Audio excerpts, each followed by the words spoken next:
सर्व ताईंचं दादांचं माझ्या यूट्यूब चॅनलमध्ये मनापासून स्वागत. ही जी मी सुरुवातीला जी फुलं दाखवली ती करडीची फुले आहेत. मी करडी अशी खाण्यासाठी लावली होती आणि थोडीशी भाजी नेली, 2-3 वेळा भाज्याही बनवल्या, पण सगळी करडी संपली नाही. तात्यांना करडीला अशी फुलं आलेली आहेत आणि थोड्याच दिवसात आता करड्याही लागतील. हे बघा, ही अशी बोंड आलेत करडीला. ह्याच्यामध्ये करडी लागेल. आणि मी आता आलेली आहे, देवपूजा केलेली आहे आणि आता सकाळी सकाळी मी आलेली आहे फुलं आणण्यासाठी.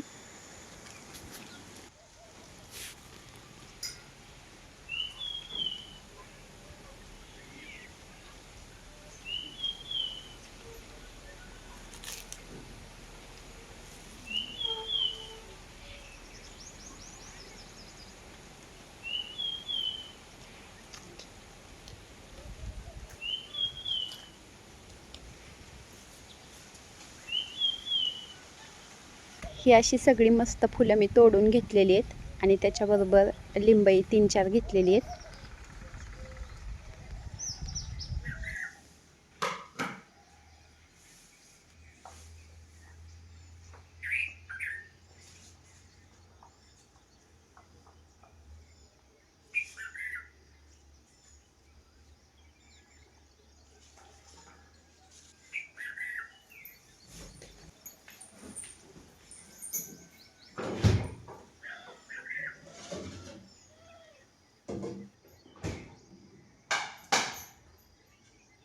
दोन 3 दिवस घरामध्ये पाहुणे होते, त्याच्यामुळं भाजीला काय ते पाहिजे म्हणून हे मूग आहे ना मोड आणून ठेवलेले.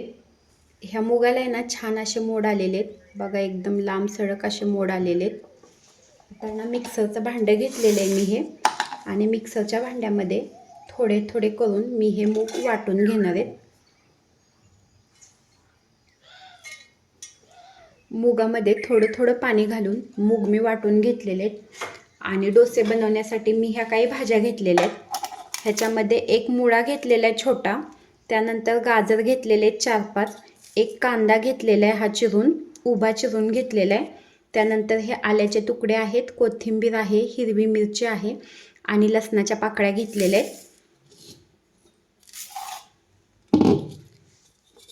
तर ना मी पहिल्यांदा हे गाजर टाकून घेतलेले, त्यानंतर हा मुळाही टाकलेला आहे.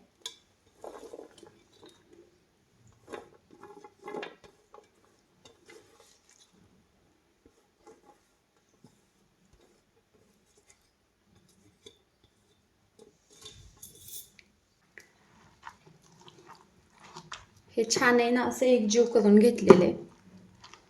हे 1 वाटीभर दही घेतलेले आणि आता तेही मी टाकून घेणार आहे. हे दही मी रात्रीच लावलेले, एकदम फ्रेश असं दही आहे आणि दही अजिबात आंबट वगैरे झालेलं नाही, छान असं विरघळलेलं दही आहे. तर आता हे दही मी सगळं मिक्स करून घेतलेले. अर्धा चमचा ही हळद घेतलेली आहे आणि आता हळदही अशी मिक्स करून घेतलेली आहे. त्यानंतर ह्या पिठामध्ये मी घातलेले आवश्यकतेनुसार हे मीठ. थोडा वेळ मी हे पीठ असंच ठेवणार आहे. तोपर्यंत इथं मी मिक्सरचं भांडं घेतलेले आणि त्याच्यामध्ये मी आता घातलेलं हा लसूण, त्यानंतर आलं, हिरव्या मिरच्या आणि ही कोथिंबीर. आणि आता हेही बारीक करून घेणार आहे. ही हिरवी मिरची, लसूण, आलं ह्याची पेस्ट मी घालून घेतलेली आहे आणि हे छान असं मिक्स करून घेतलेलं आहे.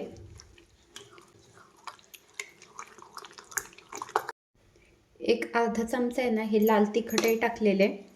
आमच्याकडे जरा जास्त तिखट खातात, त्याच्यामुळं थोडंसं लाल तिखट घातलेलं आहे, कारण मिरच्या आहे ना थोड्या कोवळ्याच होत्या. ह्या पिठामध्ये मी घातलेलं आहे 1 वाटी रवा आणि आवश्यक तेवढं पाणी घालून हे पीठ मी मिक्स करून घेणार आहे. अजून थोडंसं पाणी लागतंय, त्यामुळे हे असं अजून थोडंसं पाणी घातलेलं आहे.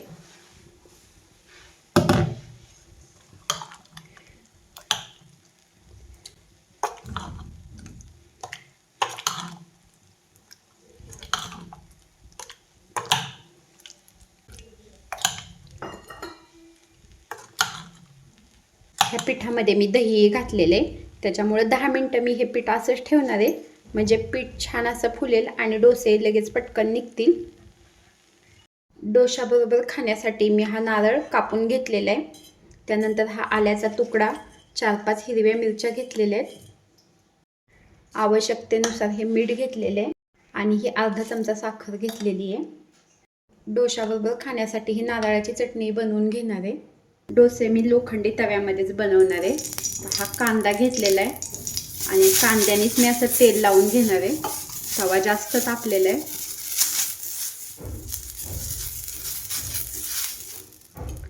सुरुवातीला आहे ना डोसे चिकटतात, त्याच्यामुळे थोडं जरा जास्तच तेल लावून घेतलेले.